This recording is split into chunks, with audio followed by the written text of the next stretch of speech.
Why are so many people overwhelmed with clutter? Disorganization is causing shame, suffering, friendships, time, money. People just like you, wondering where and how to create an organized lifestyle. This podcast offers expert tips and solutions for your clutter obstacles. My name is Rachel Seavey, and this is the Hoardganize Podcast.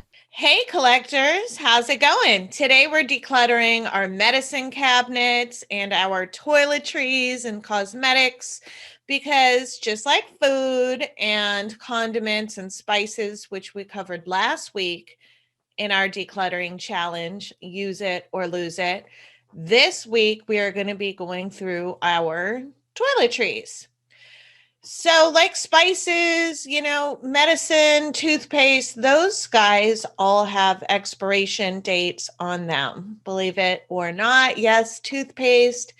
And I believe even mouthwash has an expiration date on it, which is, I don't know, kind of counterintuitive. But, these are items that are easily overlooked. They're items like we talked about last week with spices that you feel like you just purchased yesterday.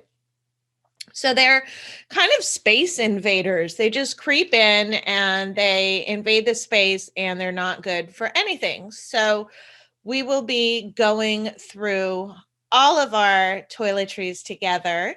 I will be sharing on our private Facebook group the things that I'm getting rid of or using because it is a use it or lose it challenge. So I encourage everybody to join in, whether you're on the Facebook group and you're just not interested in it and you love listening to the podcast, please join in and celebrate letting these items be released or actually using them. So I have clients that think medication does not expire at all, no matter what kind. I mean, antibiotics or whatever. I see medication that goes way back to the 70s sometimes or 80s, and people insist that it's still good.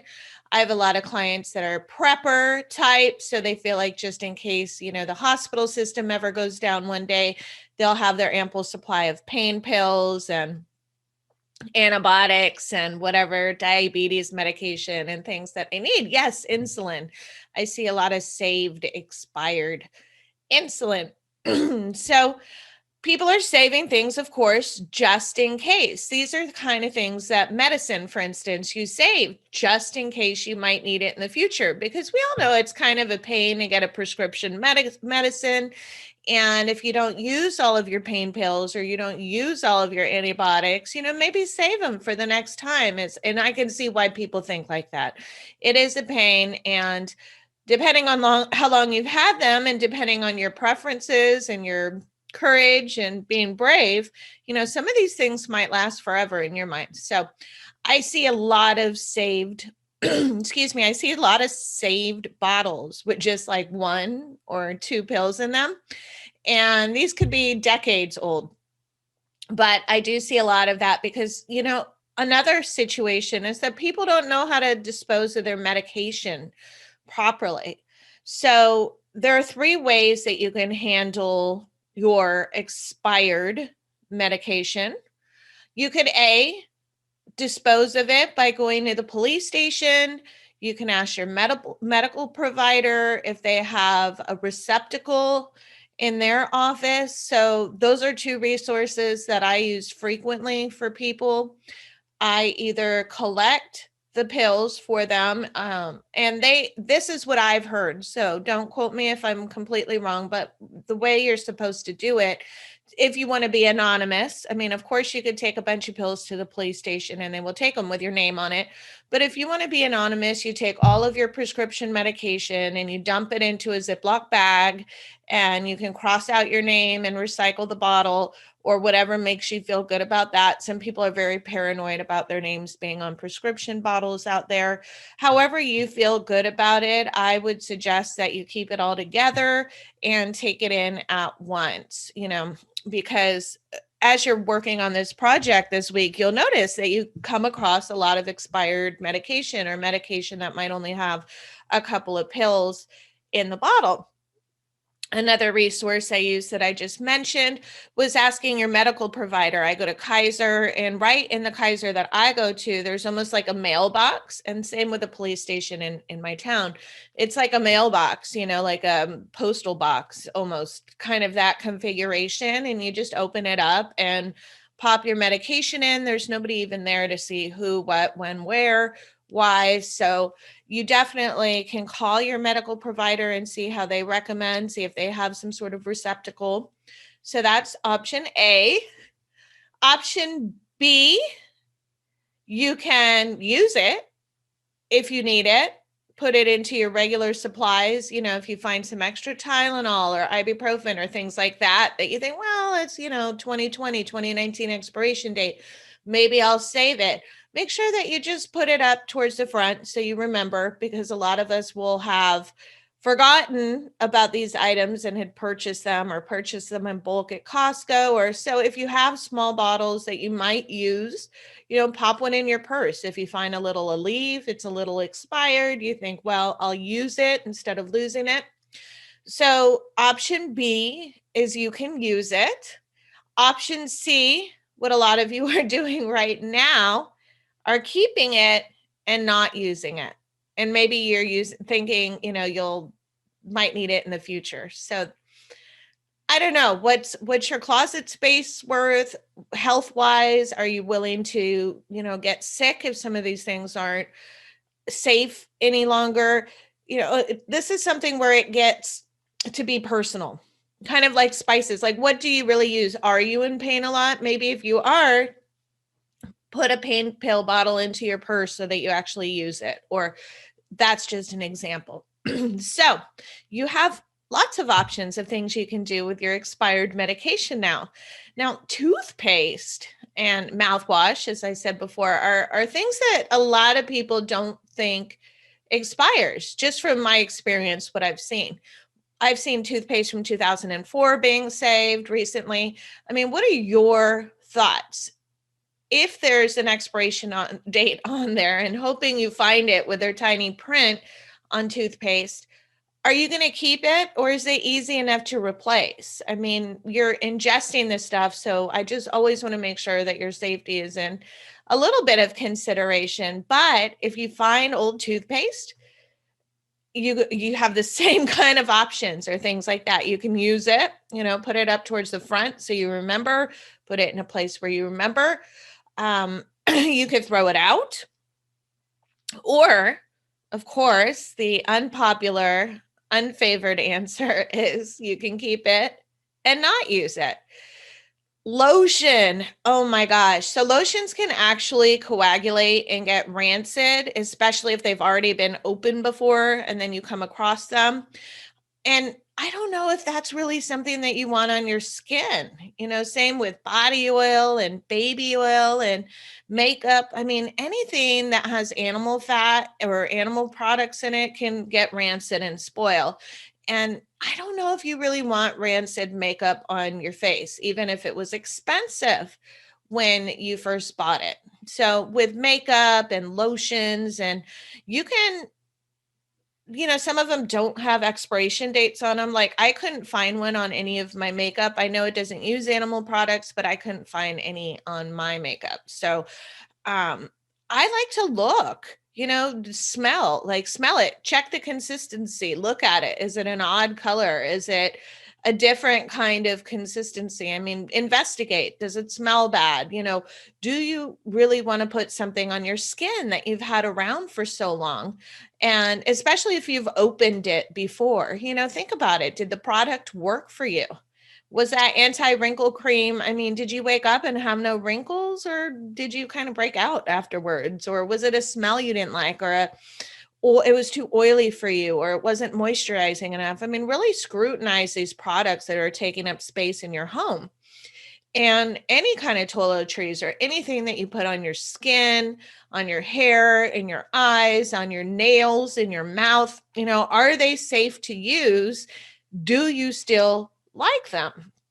And even nail polish is something. I know if you've kept around nail polish for a long time, and it just gets kind of funky. I mean, it separates. I was working with a lady last week and we went through, I don't know, 50 nail polishes, and I'd say 30 of them were just completely gone, completely separated. It was kind of weird. I don't know. And so I don't know. She said they were around for about 20 years. So it's like, lose it, but there were some that after we shook them for a while, because she, like you guys, want to be mindful about the environment, that did kind of come together and become nail polish again. So she did keep those, but with the thought that she's going to use them here now, in the near future.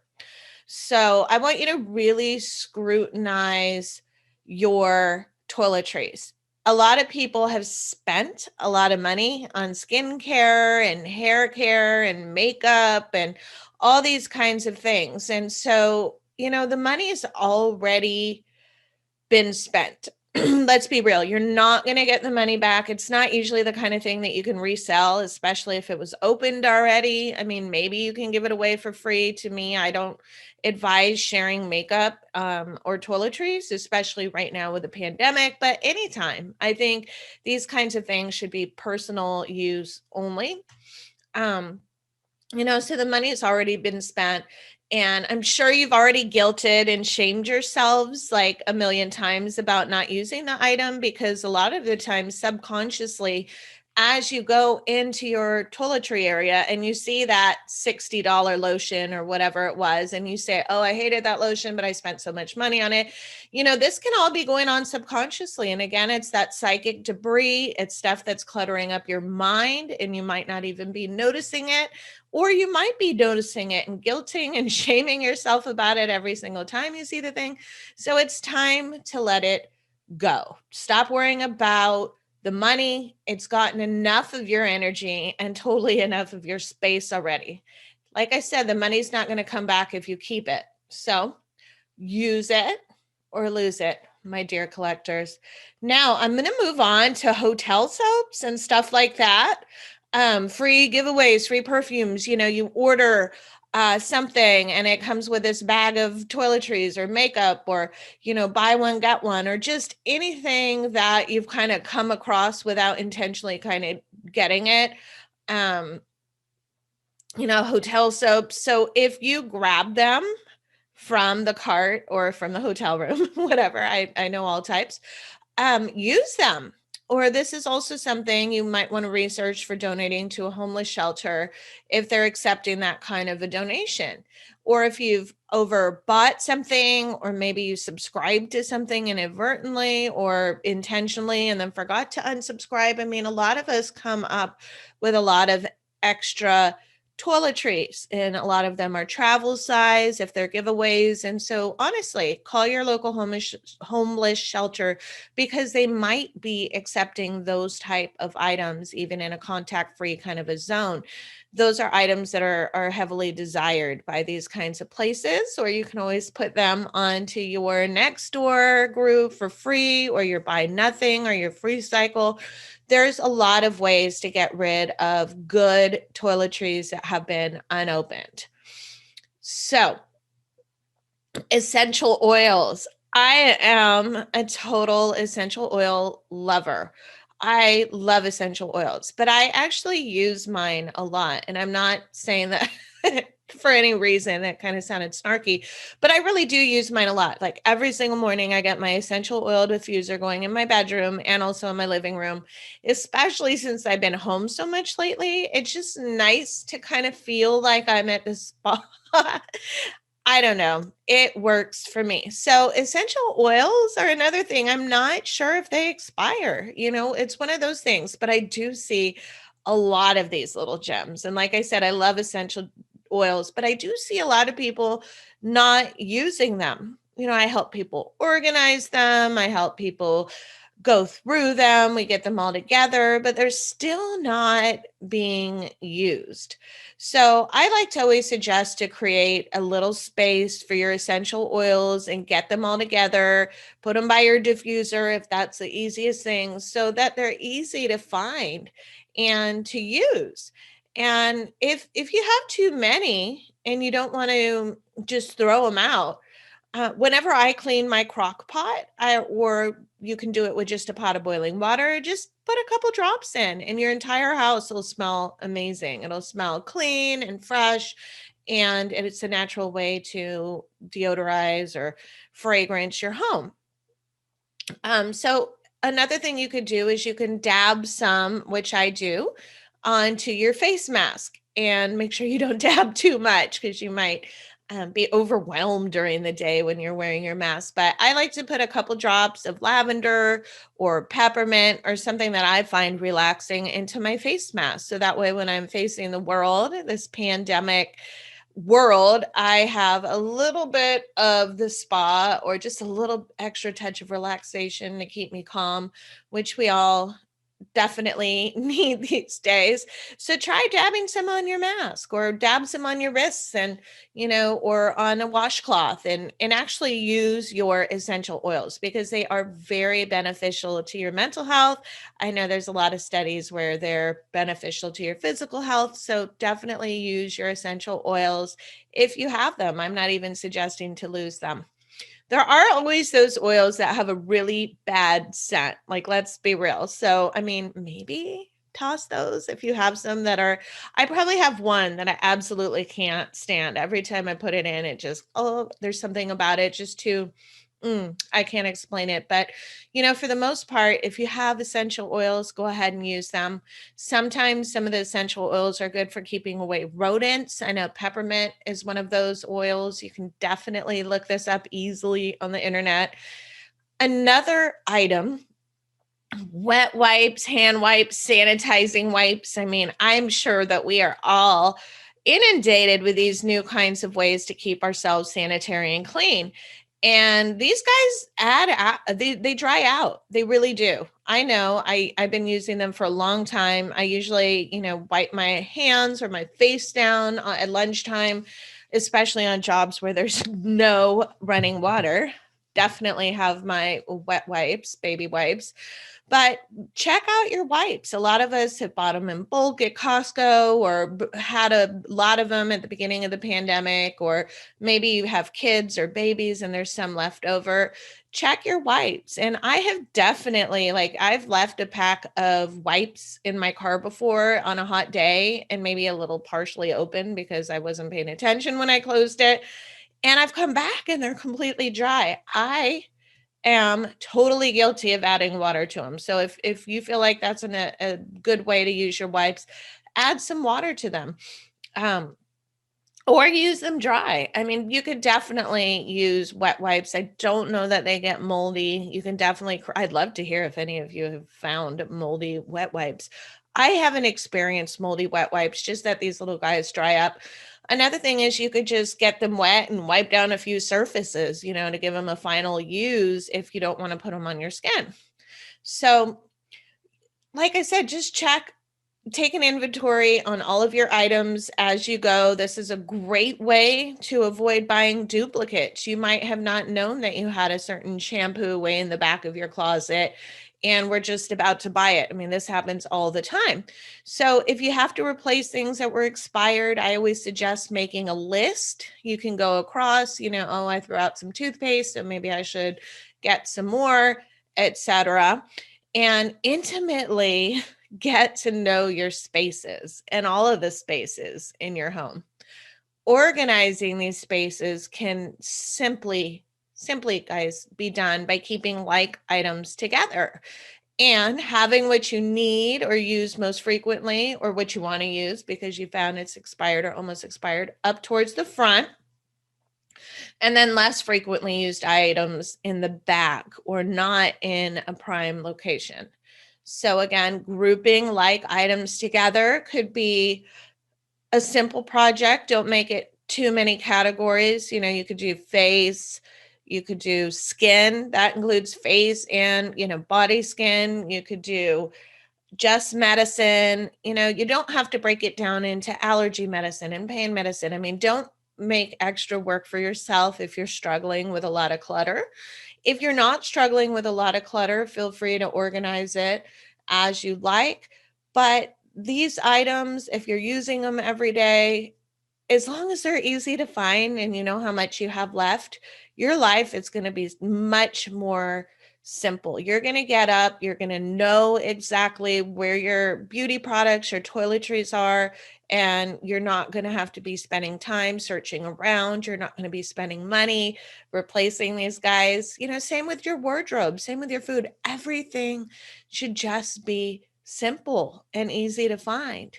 So that's what we together, my dear collectors, will be working on this week. And I'm so glad that you've joined me again. We are on our 4th season now of the Hoardganize Podcast. There are many, many changes.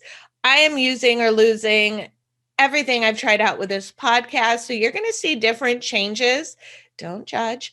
And right now, if you're watching on YouTube, and if you're just listening, I'll explain it.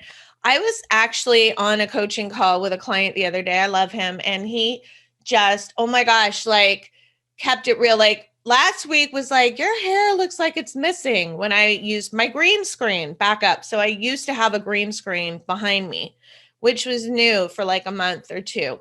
And I was playing around with all these different images. And he's like, you know, you look kind of bald on the green screen. Or I don't know, was super nice about it, but that's how I felt. And I was like, wow. So then check this out. I'm on a meeting with all these different organizers on the East Coast. And I had this background up of San Francisco because I was representing, and my hair was just all over the place. And so again, I'm like looking at myself, got to get rid of the green screen or whatever this image is. Yes, it's a beautiful San Francisco Bay Bridge, but my hair, for some reason, God bless it, it is curly and frizzy. If you're watching right now, it's kind of under control because it's the morning when I'm recording. But anyway, I don't want to keep going on about this green screen hair issue. But so we're on the phone, I guess it was a few days ago. And he's like, and we're just talking, and my hair, it was down like this. It was down. I have curly hair, if you don't know that already. And it was all over the place, like Medusa, like Electra, like, I don't know. It was just crazy. So while we were in session, because I feel so comfortable with this person, I ripped down my green screen. So right now I just have a wall behind me. And again, it's like use it or lose it. I used it. I didn't like it. It distracted me once it came to my attention while using it. And even on important conference calls where I need to be super professional, I don't need my hair going in and out of the screen. So I'm losing it. I'm just going to put it on buy nothing, I believe, and get rid of it because I don't like it. It's driving me crazy. I am also going to be going through wardrobe again. We're just going to do a final sweep. The last week of February is going to be any area of your choice. It could be an area that we've covered that you didn't finish. It could be an area we didn't cover that you want to get started on. Next episode will be wearing, again, some items that I've culled from my closet and been kind of scrutinizing them and giving them the dirty eye for the last week. And together, we're going to be going through just any area that you want in your home, in your car, in your office, anywhere in your life. Lose it or use it. Until next time, collectors. And remember, happiness is a place between too little and too much. Thank you for listening to the Hoardganize Podcast. Please make sure you're subscribed and join our Hoardganize Podcast Facebook page and get additional tips and challenges.